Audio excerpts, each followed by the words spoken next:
আমরা যে বিষয়টা সম্পর্কে সবাইকে অবগত করতে চাইছি সেটা হলো সুপ্রিম কোর্ট 28 ফেব্রুয়ারি একটি গুরুত্বপূর্ণ রায়ে এই রাজ্যের 8 জন ডিআরডব্লিউ কর্মী যারা গত 2.5 বছর ধরে শিক্ষা দপ্তরের অধীনে ডিআরডব্লিউ হিসেবে কাজ করছিলেন তাদেরকে আগামী 3 মাসের মধ্যে নিয়মিত করার নির্দেশ দিয়েছে এবং সুপ্রিম কোর্ট বলেছে তাদেরকে বকেয়া বেতনের 30% প্রদান করতে হবে এবং নিয়মিতকরণের পূর্বে তারা যে সময়টা কাজ করেছিল সেই সময়টাকে পেনশনের সময় এটা হিসাবের মধ্যে রাখতে হবে। এর একটা প্রেক্ষাপট আছে। 8 জন শিক্ষা দপ্তরের ডিআরডব্লিউ কর্মী তারা কাঞ্চনপুর হায়ার সেকেন্ডারি স্কুল এবং গঙ্গানগর উচ্চ বিদ্যালয়ে 25 বছর ধরে ডিআরডব্লিউ হিসেবে কর্মরত। তারা ত্রিপুরা উচ্চ আদালতে 2022 সালে একটি মামলা করেছিল।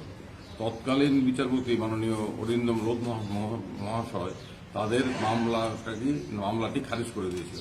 মাননীয় বিচারপতি বলেছিলেন যেহেতু রাজ্য সরকারের নিয়মিতকরণ স্কিম 31 জুলাই 18তে বাতিল হয়েছে তাই তারা নিয়মিতকরণ করার দাবি করতে পারেন না। এর বিরুদ্ধে আমরা ডিভিশন বেঞ্চে আপিল করেছিলাম। ডিভিশন বেঞ্চও একই যুক্তিতে আমাদের আপিল খারিজ করেছিল, বলেছিল যেহেতু রাজ্য সরকার নিয়মিতকরণ করার স্কিম তুলে নিয়েছে তাই নিয়মিতকরণ করার দাবি জানানো যাবে না, অধিকার নেই। এর বিরুদ্ধে 8 জন একদম প্রান্তিক অংশের মানুষ তারা সুপ্রিম কোর্টে গিয়েছিল। আমরা আমাদের বন্ধু সুপ্রিম কোর্টের অ্যাডভোকেট অন রেকর্ড অজিত ওয়াগে এবং তার আরেকজন বরিষ্ঠ আইনজীবী মারলে তাদের কাছে কৃতজ্ঞ। তারা আগ্রহ সহকারে বিনা পারিশ্রমিকে এই মামলাটি গ্রহণ করেছেন এবং গত 28 ফেব্রুয়ারি সুপ্রিম কোর্ট অত্যন্ত গুরুত্বপূর্ণ রায় দিয়ে বলেছে তাদেরকে অবিলম্বে 3 মাসের মধ্যে নিয়মিতকরণ করতে হবে। সুপ্রিম কোর্ট বলেছে যে স্কিম রাজ্য সরকার সুপ্রিম কোর্টের নির্দেশে 2008 সালে স্কিম তৈরি করেছে। এখন স্কিম বাতিল হয়ে গেছে এই যুক্তিতে এইভাবে বছর পর বছর তাদেরকে এই ধরনের শোষণমূলক ভাবে তাদের থেকে শ্রম আদায় করা যাবে না। এটা অন্যায়, এটা অযৌক্তিক এবং তারা যে কাজটা করছিল এটা মৌসুমি কাজ নয়, এটা দপ্তরের মূল কাজের অঙ্গ। সেই কারণে তাদের নিয়মিতকরণ করতে হবে, 3 মাসের মধ্যে নিয়মিতকরণ করতে হবে।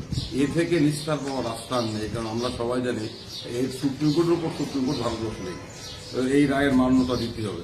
এই রায়ের ফলে আমি এখানে আছি সমর্থিত করছি, আমরা যে কথাটা উচ্চ আদালতে বলে আসছিলাম কিংবা বারবার আমরা বলছি যে স্কিম বাতিল করা এটা হচ্ছে সুপ্রিম কোর্টের নির্দেশের পরিপন্থী। আপনারা জানেন 31শে আগস্ট 2018তে এই সরকার এই রাজ্যের 40 লক্ষ অনিয়মিত কর্মচারীর মাথায় কুঠার দিয়ে আঘাত করেছিল। কারণ 2008 সন থেকে অনিয়মিত কর্মচারীদের নিয়মিত করার যে স্কিমটা ছিল সেই স্কিমটাকে বাতিল করা হয়েছিল। তার ফলে তাদের পায়ের তলা আইনি ভিত্তিটা চলে গিয়েছিল।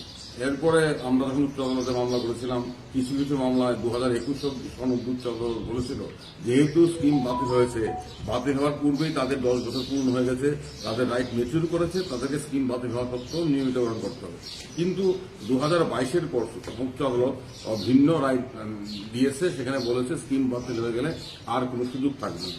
আমরা আমাদের বক্তব্য উচ্চ আদালত মান্যতা দেয়নি, আমরা বোঝাতে পারি উচ্চ আদালতকে। যাই হোক, আমরা খুশি যে সুপ্রিম কোর্ট বলেছে স্কিম বাতিল হলেও তাদেরকে নিয়মিতকরণ করতে হবে। এই সুপ্রিম কোর্টের নির্দেশের ফলে রাজ্য সরকারের স্কিম বাতিল করা গুরুতর প্রশ্নের মুখে পড়ল এবং এই নির্দেশ রাজ্যের 40,000 অনিয়মিত কর্মচারীর আইনি রাস্তাটা খুলে দিল। এতদিন রাজ্য সরকার বলতো স্কিম নেই, কিছু করা যাবে না। সুপ্রিম কোর্ট বলেছে স্কিম থাকুক না থাকুক, তুমি তাদেরকে 2.5 দশক ধরে তুমি তাদের কাছ থেকে কাজ দিয়েছো, এটা শোষণ এটা তুমি করতে পারো না। এবং তাদের কাজটা কোনো মৌসুমি কাজ নয়, স্থায়ী কাজ, তাদেরকে নিয়মিতকরণ করতে হবে। আমরা এই রায়ে আনন্দ পাচ্ছি। স্বাভাবিকভাবে আমরা ত্রিপুরা অনিয়মিত কর্মচারী মঞ্চের তরফ থেকে একজন আইনজীবী হিসাবে আমরা খুশি। এটা শুধুমাত্র এই 8 জন একদম হতভাগ্য হতদরিদ্র অনিয়মিত কর্মচারী তাদের সামনে ভবিষ্যতে রাস্তা খুলে দিল তা নয়, অন্য অনেকেরও নিয়মিতকরণের পথ সুগম করলো। আমরা আবারও খুশি যে একদম উত্তর ত্রিপুরা গণ্ডগ্রামের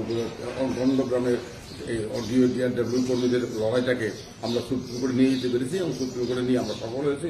তার জন্য আবারও আমি আমাদের বন্ধু অজিতকে ধন্যবাদ জানাই, অজিতের বরিষ্ঠ আইনজীবী বন্ধু সিনিয়রকেও ধন্যবাদ জানাই। আমরা সবাই মিলে কাজটা করেছি। স্বাভাবিকভাবেই আমরা এটা সবাইকে জানানো কর্তব্য মনে করছি।